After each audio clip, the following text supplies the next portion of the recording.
if anyone's been starting from the beginning, the first episode you heard about my niece and her anxiety issues, that's actually what pushed me into doing what we do here. Because the work we were doing sort of backstage in the lab, science, I realized that more people needed to hear it when it hit my own family. And fast forward now, today that's what we're talking about, anxiety. And Natasha Sorella, who's with us today, you did something really cool before this day happened. You know, we had our sort of call, what are we going to talk about? And in your sort of how do I manage my anxiety way, you did something where you told me, here's why I have anxiety about this coming podcast. Here's kind of what we need to do about it. And you help you manage it. Yeah. Right. And I thought that was really cool because there's a lot of people for whom, okay, that's the crisis. The anxieties, I can't do this. Until the minute that thing is over, I'm done. But you built this sort of coping mechanism structure around how to deal with it. And I thought that was a great way to get started. Yeah. Oh, thank you so much for having me. You know, based off of that, what I found was really cool was in that first episode when you talked about your niece and talked about that experience, which I know I'm sure I'm going to bring up later on at some point.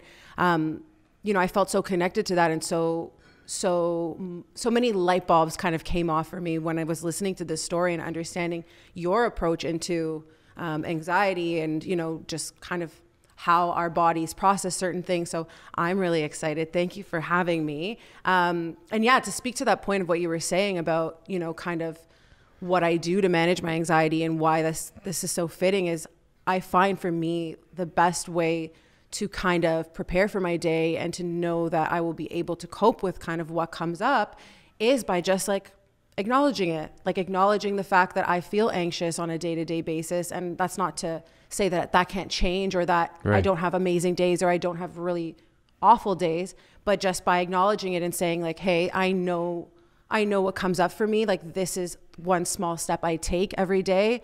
If I'm going to face something where I know that kind of feeling arises, and then I kind of feel relieved by it. So letting you know that, you know, coming up, I was going to feel anxious a little bit, and like, you know, preparing for that was really helpful for me.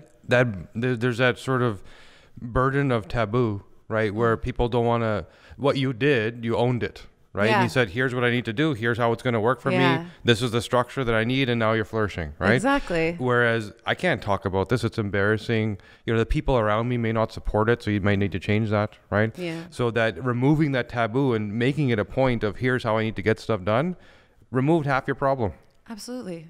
Right? That's what it's about. And it's, you know, I think for some people, it's funny because I remember when I was doing a program not too long ago, I had some feedback where someone from the program had said like, why do you tell people that you're anxious? Like you should just not tell them because they'll never know. And it's like, but that's what I don't want. I don't want people to feel like they can't come and say like, this is how I'm feeling.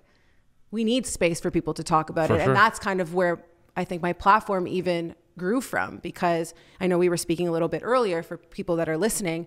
I created my Instagram page, My Anxiety Coach, as a means to just go through my healing process, to share what I was learning about myself, to share what wasn't working for me, what was working really well, in hopes that one person could take that in their own unique experience and, you know, use it to the best of their ability, and just to really break the stigma around what it means to experience mental health, because it's not as cookie cutter as I think we think it is. And that's why people that have been through sort of the journey like yourself often come to really unique but powerful solutions, because when you deal with like some of the challenges you had, well, what's the doctor telling me? What medicine do I have to take? Right. And that kind of gets you stuck in, I have this condition that has a label and I now have to sort of manage it. Mm-hmm. Right. And I'm managing it, meaning that on bad days I'm taking a pill, on good days I'm not. You self-discovered, here's other tools, here's things I can do, because whatever you were doing wasn't good enough for you, right? And you have a bit of that entrepreneurial spirit about you. You want to achieve and get more stuff done. And so you sought this stuff out. And we often find that the best sort of coaching stories or best people that guide and take people off pills, which is what we are all about, are people that have done it themselves. Right. Yeah. And now you're going out there, and just by sharing your story, there's 20,000 people that are following you all the time saying, please help me. And you're actually helping them. Thank you. That's so nice. It's so nice to hear from someone else. Like it makes me feel really thankful for the community that I've built. But yeah, absolutely. Like I think for me, it's been a lot of trial and error between going to a doctor and getting my diagnosis, which, you know, I think it goes two ways. I think a diagnosis can be really great for people because it can help them make sense of their situation. But I think at other points, a diagnosis can be really limiting for some, whichever way, or maybe you're right in the middle, whichever way that is for you, like I support. But for me, you know, getting my diagnosis helped me make sense of things. But along that journey of going through kind of the traditional way of dealing with my mental health, given what the system was telling me, it was really limiting. Like right off the bat, I was told to take medication. I did take medication for antidepressants for, I want to say between a year to 2 years, but honestly, while I was on that medication, I don't remember much.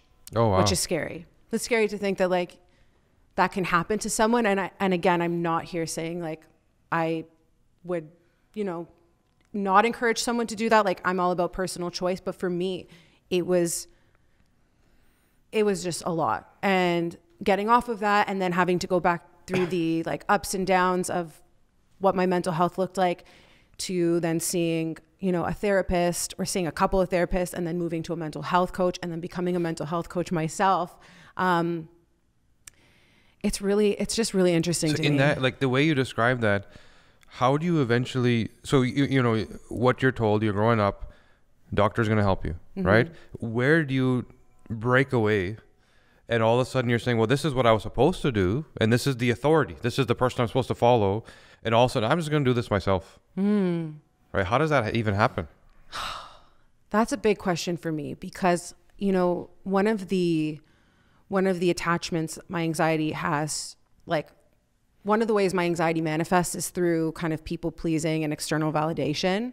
And, you know, to go back to my childhood, I was a really, really outgoing, creative, like bubbly child. And somewhere along the way that messaging that I received about myself being that way was no longer accepted. And I think because whatever that messaging was, which I can't point to one specific thing, whatever happened to me there forced me to retreat and then look for other people to make sense of my situation. And the more I looked to other people, the more unhappy I became. And this manifesting feeling inside of me of being really unhappy, at some point I was like, okay, well, what have I done? I've done everything everyone else has told me to do. Right. I've trusted a system that, you know, in some cases fails a lot of people. And now I'm going to take it upon myself because at this point I will try anything. And that's kind of what happened to me. I just was like, the medication wasn't working. The traditional route of therapy wasn't necessarily like, it was helping me, but it wasn't getting me past this threshold that I was at. Yeah, I was stuck. You're stuck. Yeah. And I was stuck because I wasn't trusting myself. I wasn't letting myself understand that there were alternative options, which is what I think is so great about what you guys do.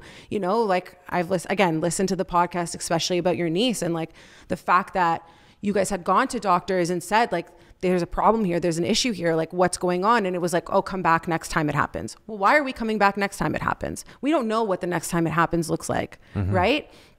And so what I love about what you guys are doing is you're giving people that alternative route and, you know, at a fairly affordable cost. And I think it's incredible. It's really incredible. Well, thank you for that. But, you know, the work that you're doing, yeah, we're able to help sort of people analyze and understand how they're wired, right? Even then, it's one thing to get it, but most people end up taking that information and stuffing it in a drawer somewhere, and then they don't act on it.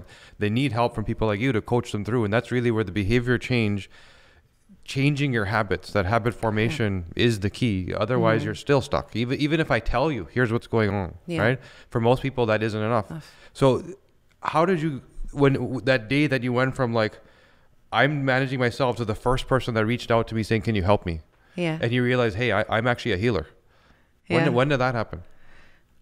So I started my Instagram account December 1st, 2020.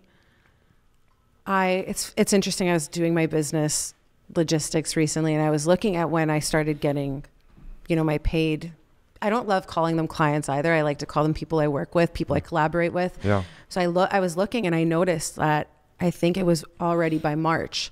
So within 2 months of kind of putting myself out there, out of nowhere, people started reaching out to me. And, you know, to say that I like refer to myself as a healer, like I know what I do supports people in healing.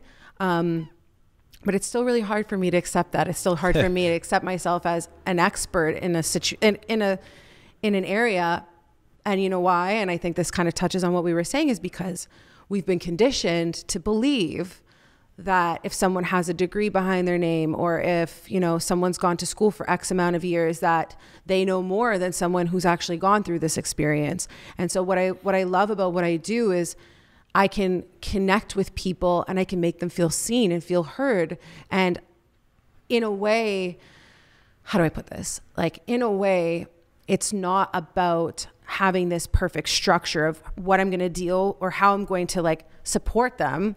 It's about hearing them and letting them talk so that they can kind of figure that out. Mm-hmm. All I'm doing, and like I tell this to the people I work with, like all I'm doing is giving you a space to uncover the answers from within. Mm-hmm. Now that paired with, you know, getting the right support when it comes to your health, the two combined is incredible. But like you said, I can only do so much as well. It's up to a person mm-hmm. to kind of come in and become accountable for that. And I know I just went off on a tangent, but I mean, to jump back on your question of like, when did I realize that? Like, I'm still realizing it. I'm still in awe that there are people who want to work with me, who want to hear what I have to say. And that's in part me healing this anxiety that I'm experiencing. And who knows, like sometimes I laugh and I'm like, is it even anxiety? Like, what is it?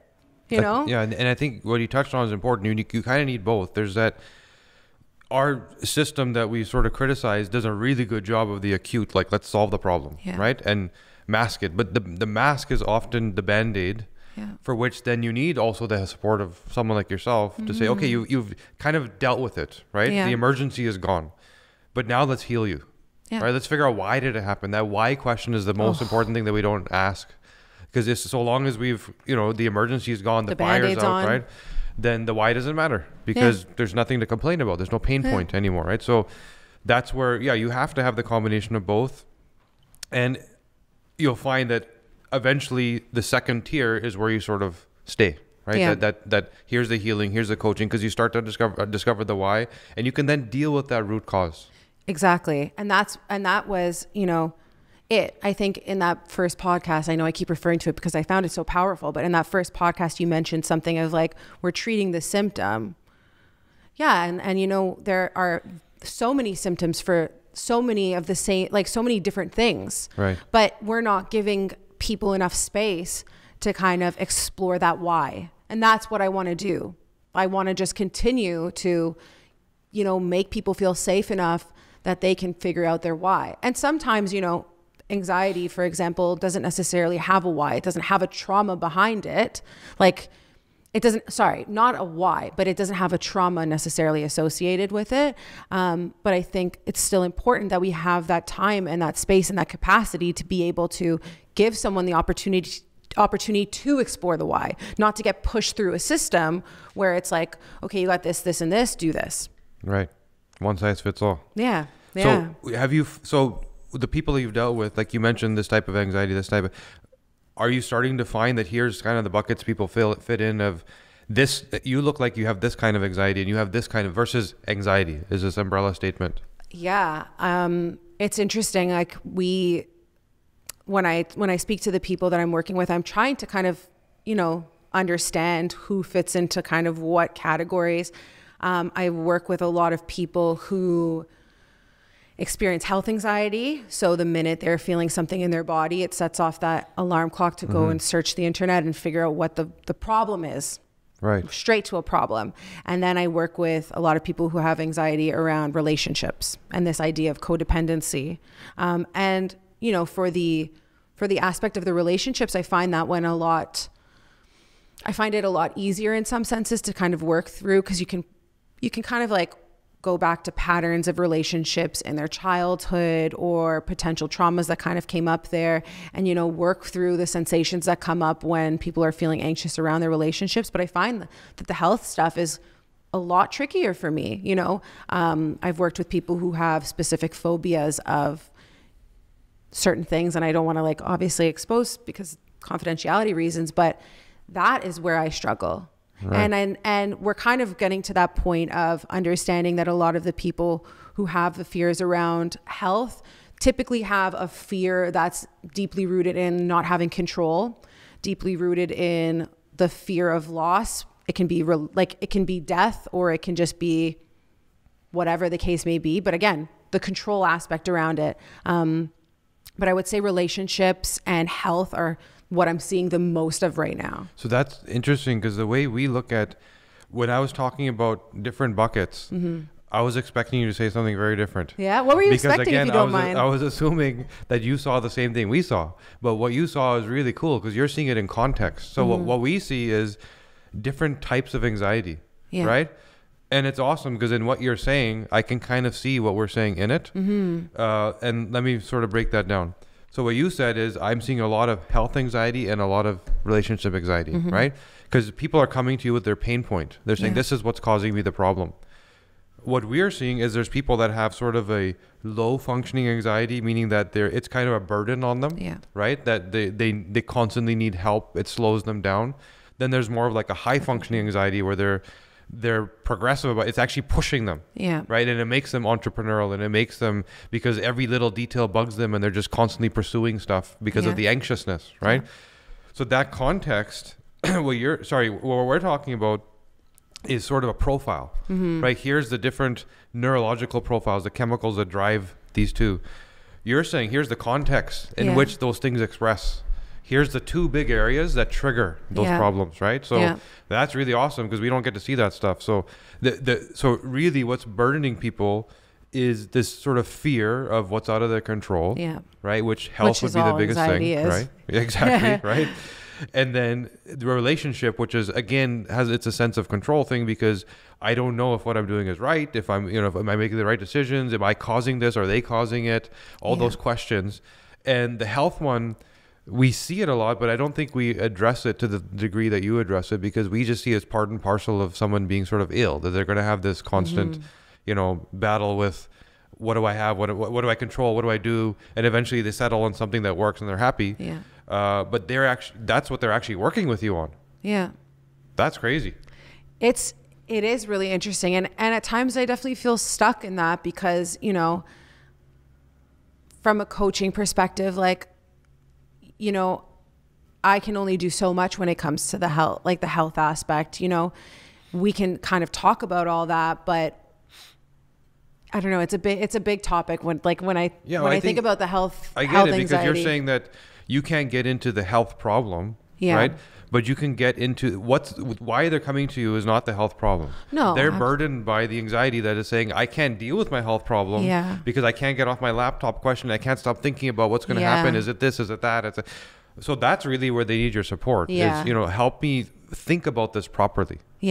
Absolutely. And to touch on kind of what you were saying too about like the different types of anxiety, because there's obviously social anxiety, there's anxiety related to specific phobias, there's high functioning, there's low functioning, there's all these different areas. But I think a lot of the people, and I don't know if it's because of our day and age, are very high functioning anxiety. Right. And they come to me after so long and they're like, I didn't even realize that it was anxiety, because I think we also live in a society where we're all about producing, right? And like no one slows down to actually enjoy their day. How often do you sit there in your day and just be mindful? Like just acknowledge that you're a body with a soul breathing. I could tell you I rarely do it, and I'm trying to make it a part of my day-to-day practice. But the high functioning anxiety paired with those kind of themes are it's intense. Like it's an intense time. It can that unfortunate human trait that is well known. People in New York are working themselves to death. And I'm not as in a hyperbole, like literally young bankers who are trying to make it are working until they die. Right? Because of that high functioning, and because the sort of people that drive them know that that's how you motivate them. So what's the answer? It isn't take a break. It's, well, you're getting a bigger bonus. So there's more work, right? The incentive, right? And you said something about like dopamine or low dopamine. You know what I'm going for. It's just spit it out for so me. the expression of, so meaning that pleasure is experienced through dopamine. Yeah. And some people don't bind dopamine that well. So when you're experientially not getting that dopamine hit, that same experience for you in terms of pleasure reward could be much lower. Yeah. So that, again, that perfect profile of, by the way, I am a high functioning anxiety person. Like that's my profile. Yeah. And I didn't realize that until about 2 years ago when I started to look into it, and everything I was reading, I was like, this is me, this is me, this is me, this way. And it all made sense. Yeah. What I thought it was drive. I thought that I was like ambitious. Yep. That's literally what I thought it was. Yeah. And I started and I realized that this is not normal. This is not normal. This is not normal. All the check boxes. Yeah. And I realized what it was. So I now manage it better. I use it to my advantage when I need, and I don't slowly kill myself when I don't need. Beautiful. Right. But and part of it is exactly what you said. It's powered by lack of dopamine. Yeah. Right. So that hit, that pleasure or the reward, you chase it and you chase it and you chase it and you chase it. And anyways, it can never end. No, I love that because I had listened to someone else speak. I don't remember who said it, but I think it was Gay Hendricks in The Big Leap, I think. And he had said basically that in his belief or his understanding or his research, dopamine is, people think that it's like exactly what gives you pleasure, but it's actually the chemical that drives you towards pleasure. It's like what makes you chase. Yeah. And so when I heard that podcast episode where you said something about like low dopamine creates an entrepreneurial spirit, I thought to myself too, yeah, like I don't think I experience, like I think I have a deficiency in dopamine as well. And so, you know, that idea of drive, it's like, when I do get that hit of dopamine, it's probably because I've accomplished something. So then there's this like belief that I'm only going to experience it if I'm like going and like reaching for the stars. And sometimes you just want to sit back and like enjoy life. Yeah. I don't know. And then people ask, well, how do I do that? So there's actual hacks to up and down regulate your dopamine expression. So I grew up in BC in Vancouver and I love skiing. Yeah. Right. So I couldn't afford it. So I used to borrow my friend's sister's equipment and go out in a pink jumpsuit. And love it. ski down the hill. Love it. but anyways, I loved it. And I didn't learn until recently that the thing that drove me was, first of all, when you're skiing, there's a constant sense of improvement. It's kind of like golf. Every time you swing, you just feel better and better and better. Right. But that cold temperature. So one simple thing that people can do to deal with their anxiety, if they feel like this sounds like them, that's more the high functioning thing, is temperature dysregulation. Cold shower, cold weather, go out with no jacket on, right? Feel that cold hit and your dopamine levels go up. It's so interesting. Like I love the idea of hot cold therapy. I've done like cold baths, like, or going between the two, like doing extremely hot saunas to where like sometimes it feels like you're like a little bit delusional, and then you get out and you go and you go into a cold bath and you stay there for 2 minutes and you come out of that experience just it's like a euphoric. different person. Yeah. It's a different, like you're just a different person. But I love that idea that like the combination of the temperature when you're skiing, in addition to, you know, the experience of having to improve every time. I had a horrible experience with skiing, so you'll never see me on a hill, but that's so interesting to me. Like for me, my dopamine, like the way I get dopamine is by dancing. Oh, wow. And, you know, if I think about the whole idea of temperature, I wonder too, like when I dance, like I'm full out and I'm like sweating, and that's like warm for me. And maybe that, I don't know the science behind that, but no, when you're dancing, there's all these micro movements and everything is so sort of choreographed, you know, not like lack of a better word, but meaning that every micro movement is so precise and you have to think about it, and when you hit it, you get that hit. I did this right, and it's constant dopamine hit, and that's what dancing gives you, right? So that pleasure, and this is why you see tribally, you know, a lot of rituals involve dance. Wedding, celebration, because that's how you get into a pleasure mode. It's one of the ways, and it's not just about the music, although it is, right? It's not just about the dance, it's a combination of all that stuff. But dance is one of those things that mimics golf, that mimics skiing, where every little movement you do gives you a sense of reward and pleasure and reward and pleasure. And then the dopamine gets hit and it gets hit and it gets hit, and you can get lost in it, right? And all of a sudden everyone's happy. I love that. I've never thought of it that way. I've always thought, like, when I think about dancing, I think about myself. I used to competitively dance. Oh, wow. So I, like, for me, getting on that stage and knowing at the end I was going to be like critiqued by it and like I did solos and stuff too. Like for me, that was such a rewarding thing, but I've never thought of it that way. I've just always thought like, I love dancing. I've never thought about like what it is about dancing that I absolutely love. So that's just, I have something to think about when I get home today as I'm dancing. I'm like, did I hit that? Did I hit that? And that's where, you know, somebody who, again, I'm sure you've dealt with this with the people you're coaching, but they may not have that outlet, right? They may not, they're in their context, whether like you said, the relationship problem, the health problem. Are they giving themselves another context to sort of get that sense of pleasure and reward that may counterbalance or counteract, you know, what's going on? I don't know if that's something that comes up in the coaching. Yeah. Well, and that's what it is. It's, I think a lot of the people that I work with, when it does come to all their different types of anxiety, I start to ask them right at the beginning, like, who are you? What do you enjoy? And most of the time, people cannot tell me what they enjoy. They can't tell me what they do in their day that's just for them. Yeah. Because I think we're so influenced by this external world that we don't realize how important it is to find those things, those little things. So for me, it's dancing. For someone else, it could look different, but finding those little things to incorporate into our day that help us to regulate, that help us improve our state. And I think too, once we get into a really low place in our lives, it's so hard to get out of that. Yeah. And it's so hard to imagine that taking one tiny step a day can improve our life extraordinarily. Like people don't see that because they don't think they have it within them. Yeah. And also people don't think that that's the right path, that when it comes to sort of clinical representation of anything, it's like, get rid of it. Yeah. Right? Whatever I do next should get rid of it. But that's not how you achieve health. Health is, like you said, tiny steps. Yeah. And the tiny step is achievable. That's the thing. You can do this, like turn the light off or do whatever you need to do. Just that one thing. You're not solving the problem. Yeah. You're just adding new habits that step by step. And once you've got to the 12th or 11th step where all these are already habits, you're a different person. 100%. And your brain is like wired differently because of those small steps. But like you said, it's all about the Band-Aid. Like, let's just cover up the problem here and let's not make people feel like they have any agency in their lives. But we have so much agency. And, you know, we think like in some cases, yes, you do need to go to practitioners. You do need to see specialists. You need to do all of that.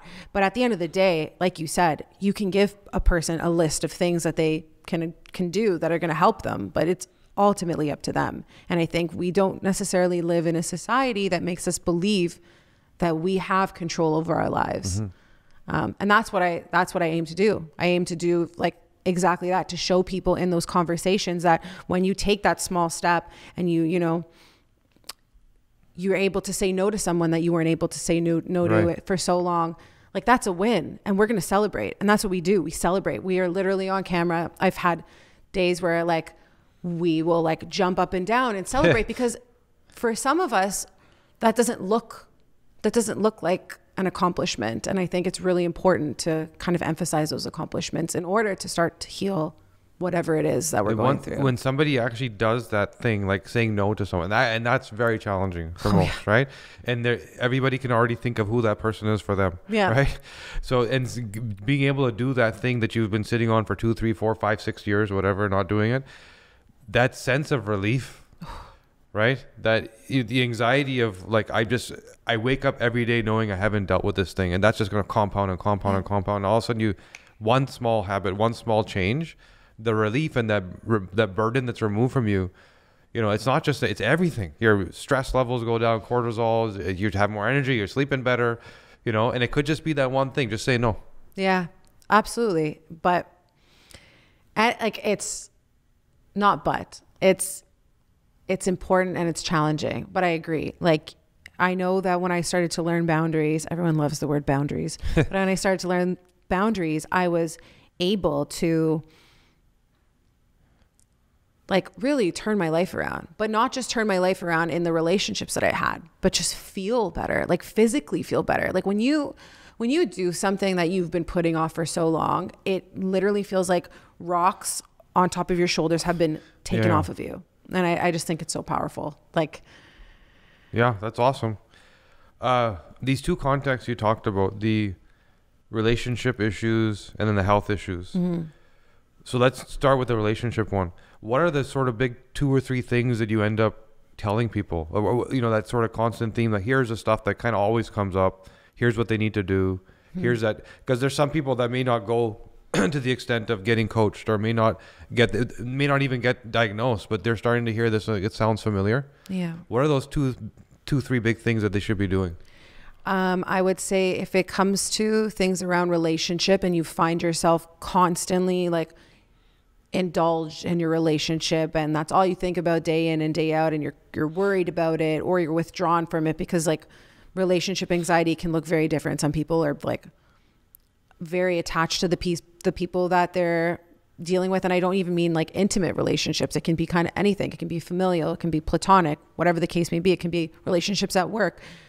The biggest thing I find is that those people don't know how to be alone. So what I would say is spend some more time alone with yourself. Set, like whatever that means. Like if you don't take 10 minutes in your day to just be in a room with yourself, with, you know, your thoughts, and you find even being with your thoughts is hard, journaling. Like I know everyone talks about journaling, and it kind of can seem a little mainstream right now, but I think spending some time with yourself and having prompts to go through to understand what it is that's going on for you, and what specifically with the relationship is what's triggering you or keeping you withdrawn, or you're feeling detached from, whatever the case may be. Other things in relationship, I think, is healthy communication. I think a lot of the people that I work with have a hard time speaking up for themselves, especially when it comes to their needs, and they expect the person that they're having this relationship with to be a mind reader. Right. None of us are mind readers. Learn that your needs, and it goes back to the point of being alone. You need to learn that you are important. You have to learn that your needs are important, but you also have to learn how to effectively communicate. With my partner, like I set aside time to sit there and say, like, I need to talk to you. This is what's going on for me. And we even have this agreement, because I'm a very fiery person, and because like sometimes I don't really want to hear an opinion. I just need space to like talk to hear answers. I will literally say, like, can you hold space for me? And if you can I kindly ask you to like not give me feedback until I ask for it? And I know that sounds silly, but like that's what works in my relationship. So having open conversations, with your partner or with your friends or with your family. And I know how difficult that can be too, because not everyone is going to be receptive of it. But again, like finding ways to communicate what it is that you need in your relationship is gonna be key. There's the communication, but then there's like you. Yeah. And I think it's just all about spending time with you. Sorry, go ahead. Just what you just said there sounds so simple and easy, but no one's doing it, right? Take that block of time, put it in your schedule. It's very difficult to, like you said, how do I talk? How do I bring this up? Block time. Yeah. Right? Here's 10 minutes, and the purpose of this 10 minutes is this. Yeah. It makes it so much easier. Don't you do that at work? Absolutely. Don't you have meetings where the right people are invited? Yeah. And don't you resolve stuff and move on? But at home you can't? So sorry to cut you off, but I just thought that was brilliant, because it's so simple, but it's so powerful. Yeah. And I think I don't know what the difficulty behind it is for people, whether it's that they just can't acknowledge that they have their own needs, or that we've kind of, like, I find that a lot of us, including myself, like we blame. Yeah. It's like my partner or my friends or my family, no one's a mind reader. Right. So if I want something or if I need something to change, I have to start by speaking up for myself. And then, if you've been speaking up for yourself and it's not working, then we take that a step further. But from the start, like, recognize, spend some time alone, think about what you need, write down what you need, meditate on what you need. If some people move their body and they get answers while they're moving their body, whatever the case is that makes you feel good, to tune into yourself, figure out what your needs are, and then learn in what areas of your life you're not having them met and how you're going to communicate that to start. But that also, like the concept of setting aside time is also really interesting, because I've worked with people who have extreme health anxiety. Mm-hmm. And in those scenarios, one of the cool things that we've worked on is setting aside time with someone who you feel safe with to talk about that health, but not give it the whole day. Because by sitting there and saying, you know what, you get 10 minutes, like if, let's say, my partner had bad health anxiety, And I was so used to him sending me messages all day long, like, oh my goodness, like, you know, I have a headache. Like, do you think this can be a tumor? Like, I searched up this symptom and it's saying that I could have cancer, whatever the case may be. You get to have 10 minutes of your day to talk about that. But outside of that 10 minutes, we're going to learn how to regulate. We're going to learn how to sit with ourselves. We're going to learn to experience what's coming up in our bodies rather than having that outlet for you to talk about it all day long. Because when you do that, you condition yourself to believe that whatever you're doing is okay. And you're just feeding into the habit. Yeah. Feeding in deeper and deeper and deeper. Yeah. Down the rabbit hole. Yeah. No, that's powerful. Just those two things, being alone and being with yourself. Yeah. Right. And understand. And you finally get to hear yourself. Right. and then the truth comes out and then you know what to put into those 10 minutes. So that's awesome. So the relationship, those two things, I think if anybody just does those two things, they're going to have massive results. Then on the health side, you kind of started touching on it, but you said the same thing. Don't make it your sort of that thing that's spinning in the back of your head all the time. Yeah. What are a couple other things that are, you know, that you see, here's the habits you need to adopt here? I would say for the health stuff, it kind of goes back again to a different type of understanding. I think with, you know, we talked about earlier, like what is kind of usually underneath the health stuff is some sort of fear. Well, like, what is that fear? And how do we face that fear? You know, for some, the fear of losing control. What can you do? Like, what can you do in your day-to-day life to let yourself experience what it's like to lose control? Because I think you need to see on the other side of it that it's not as bad as we think it is. And again, that's not to downplay people and it's not to downplay their traumas or whatever led them up into developing this fear, which manifested into anxiety. It's about letting yourself see that it's not as bad. So can you do something spontaneous? Can you, you know, I don't know. It's a tricky one because it really, I think it depends on what the case is. But like, again, like doing something that goes against completely what it is that you're feeling. Yeah, I get that. And I get that some people, there's also this procrastination gets built in where, you know, it's like, I don't want to deal with it. I don't want to know, you know, I'm going to go do my own research first, which all those things are okay. Ultimately you need to deal with stuff, right? But there's that, like you said, that finding the right time when I'm ready for it, et cetera, et cetera.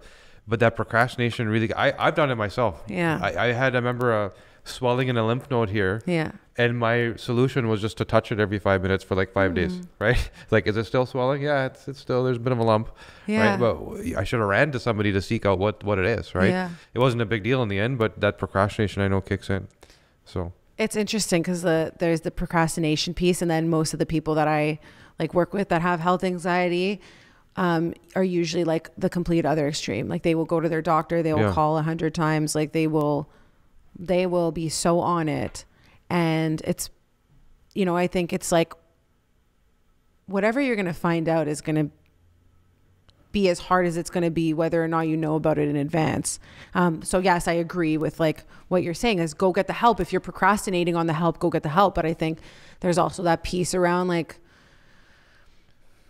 recognizing that nothing we can do right now is going to make what a potential outcome is any easier. Like we're trying to prepare for the worst. A lot of us with anxiety do that.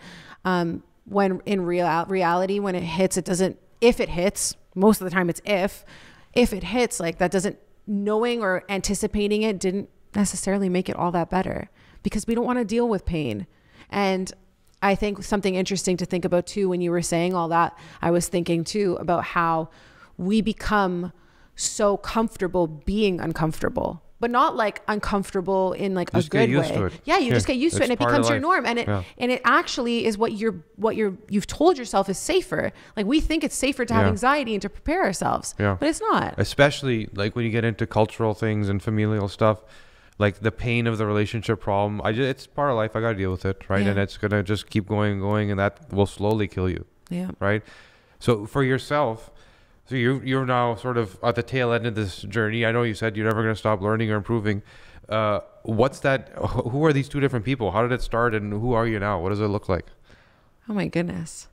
You know, I think when I started off on this journey, I was highly anxious. I had no understanding of who I was. I was living a life that was very tailored towards everyone else.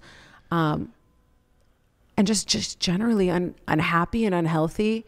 And, you know, in the year and a bit of doing this, I don't think I'm a different person. I think I'm just back to my roots. Right. I think I'm like welcoming in this version of me that I've always wanted to be and always knew was there, but just kind of got covered up in all the different layers of like what the outside world told me, what I chose to believe, the situations that our world is kind of, that collectively we're all experiencing together. But I don't know. That's a good question. I don't know who I am.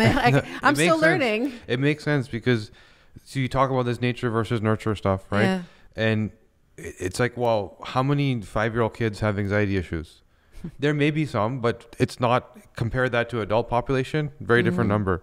Why? Because, okay, neurologically you're wired a certain way, right? We talk about dopamine, there's serotonin, adrenaline, different chemicals that drive your behavior. Something has to happen, that load that, you know, like you said, your family said this to you, the relationship, this thing happened, with money, this thing happened. And then it starts to trigger the response. Here's the way I respond to stuff because of the way my brain is wired. What you're doing is, I could either, by the way, a year and a half, you unpacked and unraveled the stuff, and considering the condition, a very quick time, right? Thank you. So, because if you think about the day that somebody gets prescribed that anxiety pill, it's very, very unlikely that in a year and a half that they're no longer on it and their problem is resolved. Yeah. Let me clarify though, because I was like, I was like, in the year and a half of doing my, like having my page, I think I've healed more than the past. Right. But I've had anxiety probably since I was 7. Right. And then was like diagnosed at 17. But I think, you know, what you're saying is very true. Like, I got to give myself a little credit here that in like the year and a half, that's being when able you did the to, work. Yeah, that's it. That's when I did the work, but, and it's hard work. Yeah, it's hard work. And then so that's what you did, is you unpacked all this stuff and you took that sort of nurture off the nature, right? Here's who I am. Here's that you started to identify, because first of all, you were sort of brave or open enough to even say that this is what's really going on, right? I don't have a condition. And I'm not saying this is true for everybody. Some people actually need medical support, right? In your case, and this is for most people, you weren't born this way, right? It's not taken for granted. And all of a sudden you started to identify, well, here's another layer, which I can now, because you became sensitive to it, became aware of how to think about it, right? And you started to remove those layers. And you came back to your original pre-7-year-old self who didn't have this issue. That's exactly it. Right? Exactly. And you just, here's the original me, anxiety free. Absolutely. Right? Yeah. And so that's what I think, if people take one thing away from this, is to understand, yes, there's certain people that need support clinically, right? For the most part, and we see this for most chronic conditions, you name a chronic condition, this is true for most of them. You weren't born with it. You don't have it per se. There's some choices you're making that are mismatched to who you are. And then over time, they compound. You get a condition, and that thing gets worse if you continue down the wrong path, those wrong choices. Yeah. Right? You have built this process to identify them and eliminate them. And all of a sudden, you're not sick. Yeah. Right? Such a nice way to put it. Yeah, no, it's awesome what you've done. Thank you. So anyways, I want to thank you for being here. This was awesome. I think people should reach. How did they find you? How do people find you? You can find me at My Anxiety Coach on Instagram or www.myanxietycoach.ca. Still new to me, so that's why I'm like processing. Like I'm like, oh, what is it? How do you get to me again? I'm someone. Yeah, and I could see the anxiety as it was coming up. So yeah, but I would urge anyone that's going, if it resonates and it sounds like you get somebody to work with you. Because it's. The worst thing is to do this for 5, 6, 7, 10 years instead of a year and a half like you did. So the proof's in the pudding. You're sitting right here. You had these issues. You were told to take pills. You took pills for a number of years, right? Then you started to figure out, why is this happening to me? Yeah. And you removed those whys one by one by one. Here we are today, no issue, right? Thank you. Thank you. Pleasure.